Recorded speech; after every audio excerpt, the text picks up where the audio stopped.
कहानी सुनने जा रहे हैं जो आपको सिखाएगी कि मौन की शक्ति कैसे आपके जीवन को पूरी तरह से बदल सकती है। गौतम बुद्ध ने कहा था कि मौन की ताकत इतनी प्रबल होती है कि यह आपकी चिंता, तनाव और बेचैनी को खत्म कर सकती है। जब आप कम बोलते हैं और सही समय पर सही शब्दों का प्रयोग करते हैं तो आपका व्यक्तित्व और भी प्रभावशाली बनता है। बुद्ध ने हमें यह सिखाया कि दुनिया का सबसे तेज हथियार हमारी जुबान है। शब्द हमें शक्ति भी दे सकते हैं और हमारी सबसे बड़ी कमजोरी भी बन सकते हैं। जब हम अनावश्यक बातें करते हैं तो हमारा मन अशांत हो जाता है और हम जीवन में सफलता से दूर हो जाते हैं। आज की इस कहानी के माध्यम से हम जानेंगे कि कैसे मौन का अभ्यास हमें आत्मज्ञान की ओर ले जाता है और हमें आंतरिक शांति और आनंद से भर देता है। अगर आप भी अपने जीवन में शांति और सफलता चाहते हैं तो इस कहानी को अंत तक जरूर सुने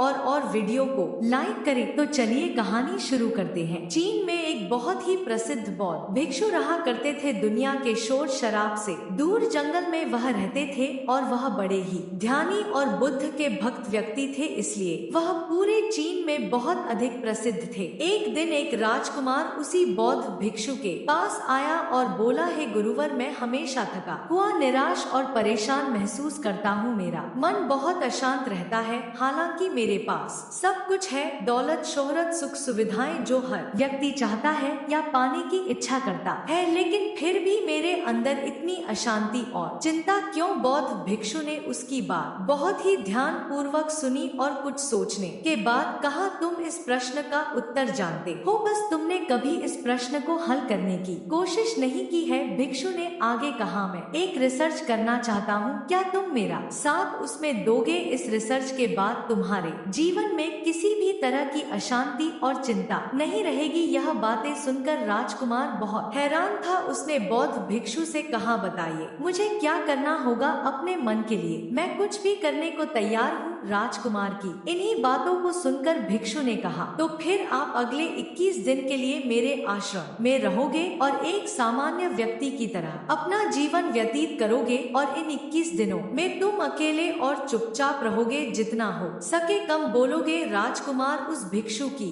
बातें सुनकर सहमत हो गया। पहले दिन राजकुमार को लगा कि उसका मन सामान्य से अधिक अशांत और विचलित है। उसके मन में तरह तरह के विचार आ रहे हैं थे और वह आम लोगों की तरह जीवन जीने में असहज महसूस कर रहा है। उसे अंदर से बोलने की इच्छा हो रही थी, लेकिन वह चुपचाप रहा। उसके मुंह से एक भी शब्द नहीं निकला, बस वह चुपचाप बैठा रहता। लेकिन रात होते होते उसे अंदर ही अंदर शांति का अनुभव होने लगा। उसके लिए यह अनुभव अजीब था। वह खुद से पूछ रहा था कि वह अंदर ही अंदर इतना खुश क्यों है और उसकी आंतरिक बेचैनी और चिंता कम क्यों होने लगी है। अगले दिन राजकुमार अकेला चुपचाप बैठ रहा और वह प्रकृति को निहार रहा। वह पौधों को, फूलों को, आकाश में उड़ रहे पक्षियों को, वह अपने जीवन में पहली बार यह अद्भुत दृश्य महसूस कर रहा था कि उसके पास कितनी सुंदरता है। वह दिन भर प्रकृति की सुंदरता को निहारता रहता और उसकी ताजगी को महसूस करता रहता।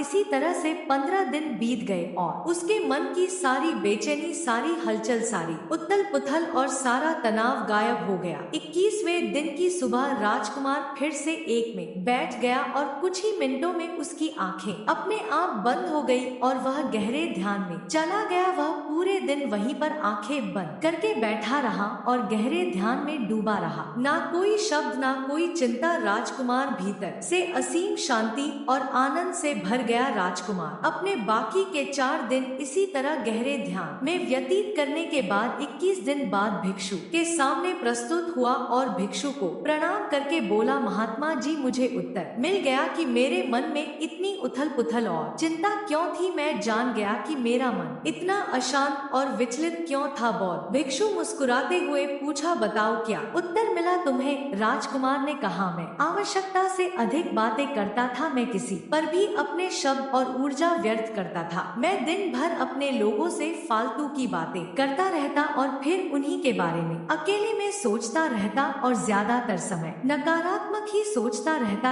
इस तरह मैं बस अपना समय बर्बाद कर रहा था। ज्यादा बोलने और नकारात्मक सोचने की वजह से मेरा मन अशांत और बेचैन हो गया था और इसी वजह से मैं किसी भी काम को ठीक से नहीं कर पा रहा था, जिसकी वजह से मैं हर काम में असफल होने लगा और फिर इन्हीं लगातार मिलने वाली असफलताओं की वजह से ही मैं और भी उदास और चिड़चिड़ा हो गया। इन्हीं सभी चीजों की वजह से मेरा जीवन नष्ट हो रहा था। लेकिन यहाँ पर बिताए हुए 21 दिन मेरे लिए पूरी तरह से अलग थे। मुझे कुछ अलग ही एहसास यहाँ पर हो रहा था। अब मुझे ऐसा लग रहा है मैं अपना जीवन पूरी तरह से जी रहा हूँ, लेकिन इससे पहले मैं अपना जीवन गलत तरीके से जी रहा था। और मैंने यह भी सीखा कि हमें सिर्फ ध्यान करने की जरूरत नहीं है, ध्यान अपने आप होता है जब हम शांत और मौन होते हैं। ध्यान के पिछले कुछ दिनों के दौरान मैंने जो पहली चीज सीखी वह यह है कि मनुष्य के जीवन की सबसे महत्वपूर्ण चीज स्वयं को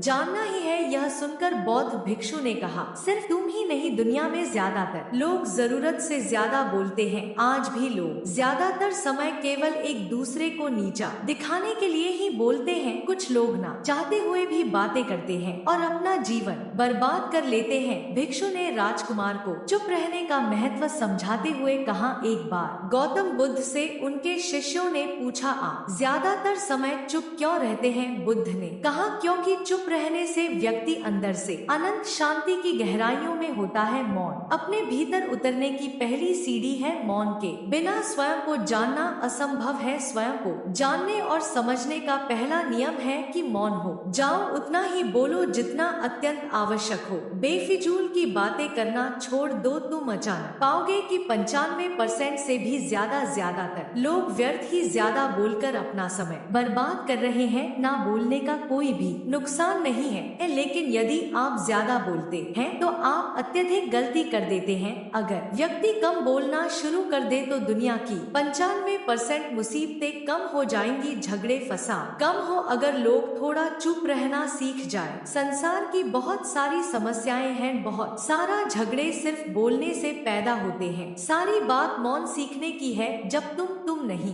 बोलते तब तुम एकांत में अकेले हो गए। भरे बाजार में भीड़ में खड़े हो, जिसने मौन की कला जान ली वो भीड़ में भी अकेले होने की कला जान लेता है। एकांत में तो आदमी स्वर में है, दूसरे की उपस्थिति ही बेचैनी पैदा करती है। पहले तुम्हें चुप रहने की शक्ति को धारण करना होगा, इससे तुम अधिकतर ऊर्जा को बचा लोगे और फिर इस स्थिति में पहुंच जाओगे कि तुम कम बोलने लगोगे। अगर तुम किसी के यहाँ पर जा रहे हो और परेशान हो जाओ तो ऐसे में उचित है कि आंखें बंद कर लो और अपने में खो जाओ। वहाँ से आपको ताजगी महसूस होगी, क्योंकि तुम्हारे अंदर जीवन का वह स्रोत छिपा हुआ है, वह किसी दूसरे में नहीं है। इसके बाद राजकुमार उस भिक्षु से पूछते हैं, आखिर कौन हमें अपने अंदर तक लेकर जाएगा? यह बातें सुनकर बौद्ध भिक्षु कहते हैं, तुम्हें स्वयं ही अपने अंदर उतरना होगा और वहीं से परम राज्य जीवन का आनंद ले पाओगे। आनंद का यहीं से जन्म हुआ है, यहीं से तुम मौत में डूब जाओगे। यही तुम्हारा सूरज उदय होगा और यहीं से अस्त होगा। इसी प्रकार तुम बार बार मन लगाओ। जब भी तुम मन लगाकर लौटोगे वहाँ से तुम पाओगे फिर ताजगी भरी जीवन की नई संपदा मिलेगी। इस नई शक्ति के जन्म होने से तुम्हारी थकान गई, उदासी गई, चिंता गई। जैसे कोई स्नान करके लौटता है तो शरीर शीतल हो जाता है, शांत हो जाता है। ऐसे ही जब कोई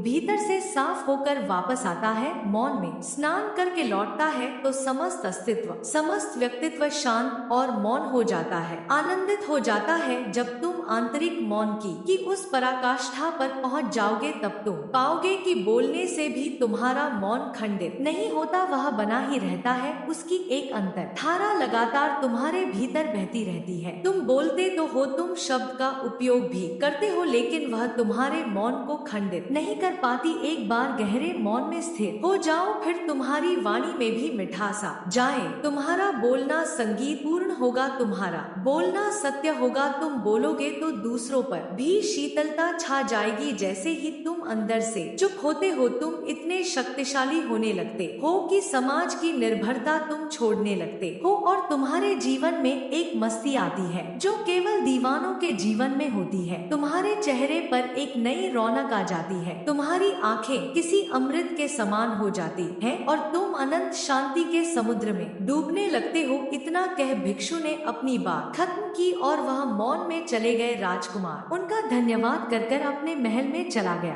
दोस्तों, आपने भी अनुभव किया होगा कि बहुत ज्यादा बात करने से दिमाग अशांत हो जाता है, जिससे हम अपने दिमाग पर नियंत्रण खो देते हैं और साथ ही अपना ध्यान भी खो देते हैं। जो लोग बहुत ज्यादा बोलते हैं उनके पास किसी एक काम पर ध्यान केंद्रित करने की काबिलियत नहीं होती। वह अपने किसी भी लक्ष्य पर पूरी तरह से ध्यान केंद्रित नहीं कर पाते। अगर हमारा दिमाग एक जगह केंद्रित नहीं है तो हम जीवन की सच्चाई नहीं समझ पाते और ना ही मनचाही सफलता कभी हासिल कर पाएंगे। इसके अलावा भी आपने देखा होगा कि जो लोग अधिक बोलते हैं वह अक्सर लोगों के बीच हंसी का पात्र बन जाते हैं और जो लोग कम बोलते हैं और अपनी बात पर कायम रहते हैं उन्हें लोगों से सम्मान मिलता है। लोग उनकी बातों को सुनते हैं और उन पर भरोसा भी करते हैं। जो लोग जरूरत से अधिक बोलते और अपने विचारों के बारे में पक्के नहीं होते उनका दिमाग स्थिर और विचलित रहता है, शोर से भरा रहता है और एक अशांत दिमाग वाला व्यक्ति जीवन में किसी भी चीज में सफल नहीं हो पाता, क्योंकि वह किसी भी काम में फोकस नहीं कर पाता। यदि किसी व्यक्ति को यह पता है कि उसे कब, कहां और क्या बोलना है तो वह व्यक्ति सच में बहुत बुद्धिमान है और ऐसा व्यक्ति जहां भी जाता है उसका व्यक्तित्व आकर्षण का केंद्र बन जाता है और वह जो कुछ भी करता है उसमें सफल अवश्य होता है। अगर हम किसी महान और सफल व्यक्ति के व्यक्तित्व को गहराई से देखें तो पाएंगे कि वह कम बोलते हैं और कम से कम शब्दों में अपनी बात खत्म कर देते। वह बोलने से पहले वह चीजों और जिसके बारे में उसे बोलना है उनके बारे में गहराई से सोचते हैं। लेकिन जो लोग बहुत ज्यादा बोलते हैं बहुत बार वह झूठ भी बोलते हैं और अपनी बातों से दूसरों के मन और विचारों पर कचरा डालते रहते हैं। वह ज्यादातर समय दूसरों की बुराई करते रहते हैं, इसलिए उनके अपने भी उनसे नफरत करने लगते हैं। दोस्तों, तो कैसी लगी है कहानी में बने रहने के लिए आपका बहुत बहुत धन्यवाद। अगर आपको एक कहानी से कुछ भी सीखने को मिलती है तो चैनल को सब्सक्राइब और लाइक जरूर करें।